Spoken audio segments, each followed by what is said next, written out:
Teresa, and this is my daughter Lydia, and I am giving consent for Lydia to participate in this video, only to be viewed by those in this class. Do you give consent, Lydia? So in this video, we're going to do skin and abdominal assessment. I would walk in, wash my hands, introduce myself to Lydia. How are you today, Lydia? Have you noticed anything different about your skin lately? Have you noticed any bumps, rashes, any dryness? No, okay. So I would begin by assessing her scalp. I would be looking for any bumps, lumps, lesions, any discoloration. I would be looking at her hair distribution, looking for any patterns of baldness. I would be looking at the quality of her hair, making sure it's not brittle and doesn't break easily. I would further go down her forehead, looking at her skin. I'd be looking at the drying, if there's dryness noticed, the temperature of her face. I'd be looking at the distribution of her eyebrows, her eyelashes, looking at the quality of her skin on her eyelids, looking in her conjunctiva, looking in her lids, looking for any bilirubin, jaundice, or any discoloration. And again, continue all the way down, looking for bumps, lesions, rash. I would look in her mouth and make sure that there aren't any bumps, petechiae, or any, lift your tongue up. Yeah, good. All right.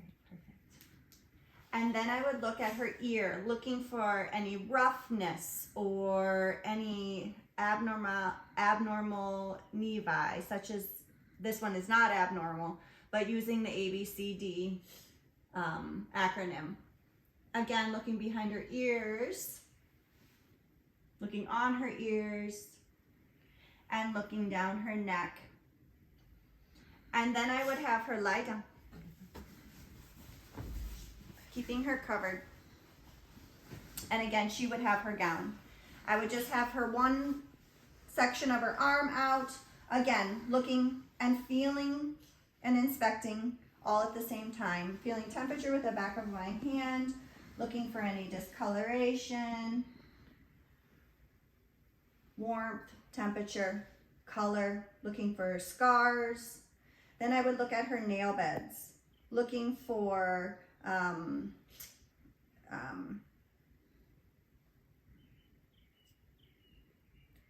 quality of the nail bed, no clubbing, and again, looking for moles or any discoloration, and look all the way down. I would continue on her chest. We won't do it for this purpose. And then I would start on her other arm and do the same assessment, noticing a nevi on her left arm near her deltoid. You had one there too, yeah. And again, same thing, looking at the nail beds and everything else. I then would pull up her gown for this purpose. It's a shirt. Only exposing her abdomen. Again, looking at symmetry, looking at contour. Is it flat? Again, looking for rashes, moles, discolorations, any asymmetry. I would then listen to her stomach or your belly in all four quadrants. Listening for peristalsis, which is a high-pitched rumbling with kind of some gurgling associated with it. I would not listen more than 5 minutes, and within a minute or so, there should be at least 5 to 34 gurgling or peristalsis noises.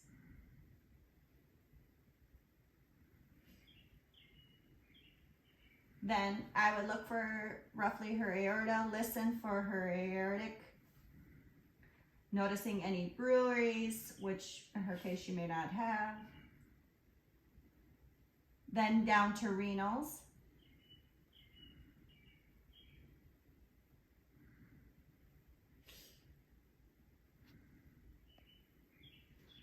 down to iliacs,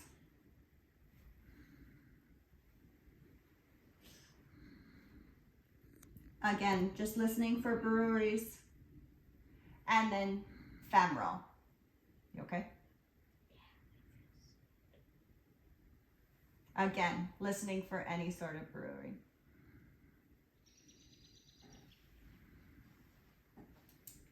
Now I'm just gonna tap on your belly, okay?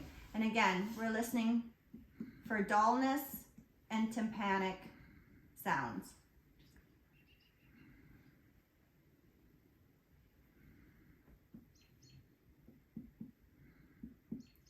That's more of a dull sound.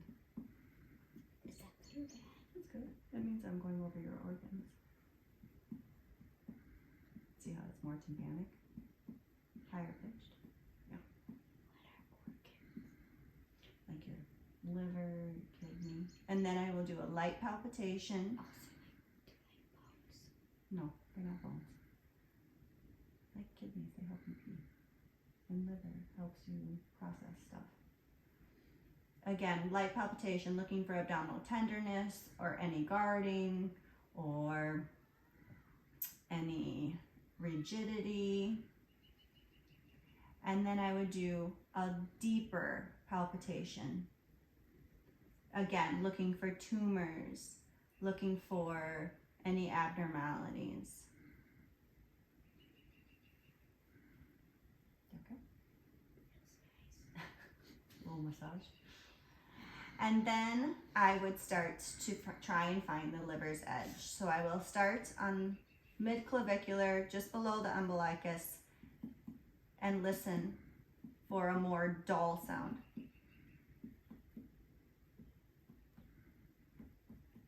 And then I would start up here a little bit higher, but I'm not going to expose you.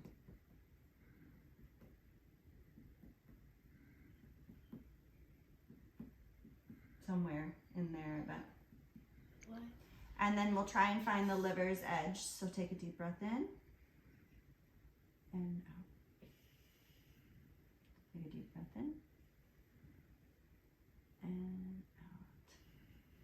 And then now I'm going to try and find her spleen. So mid-axillary line.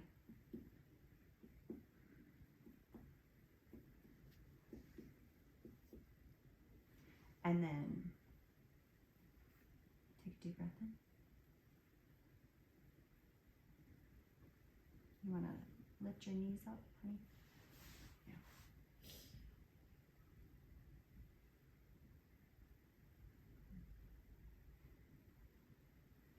All right, and then I will try and find her kidney.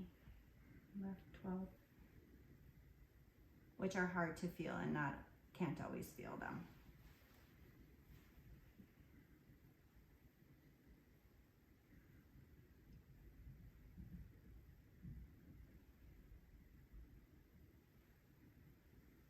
All right, so then there are a couple technical maneuvers that we use to evaluate for appendicitis. So the first one is McBurney's. Well, is it more comfortable? So we'll find the iliac psoas point, umbilicus, and go halfway between and press down and firmly, and if you have an appendicitis, you will feel pain. You don't want to feel it. That means your appendix is inflamed. Roseving's sign is tapping the lower left quadrant with firmness and withdrawing quickly, and the patient feeling pain over on the right lower quadrant. Then the other sign is the psoas, where you put your hand above their right knee and ask them to lift it, and the psoas muscle will be engaged and cause pain. Another maneuver is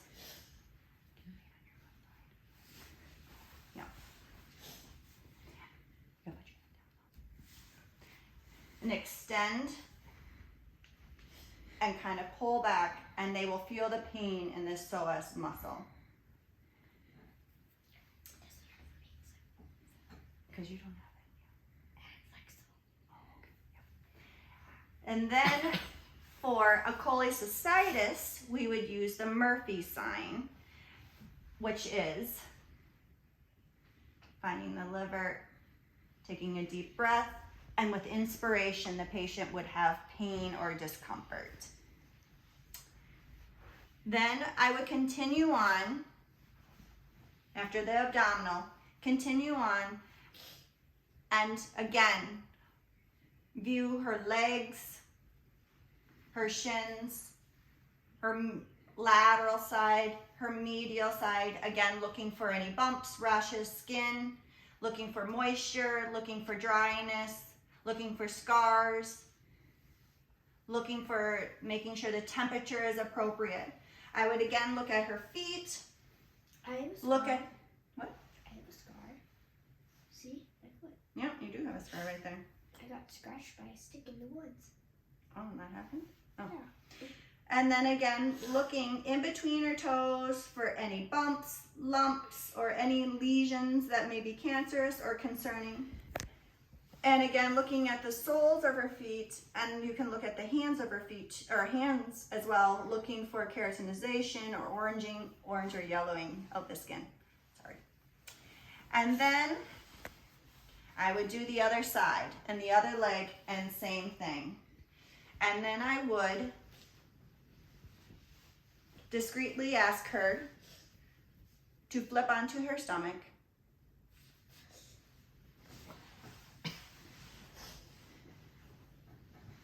and turn your head. And again, look at her neck, her back, her legs to continue on the skin assessment. Thank you.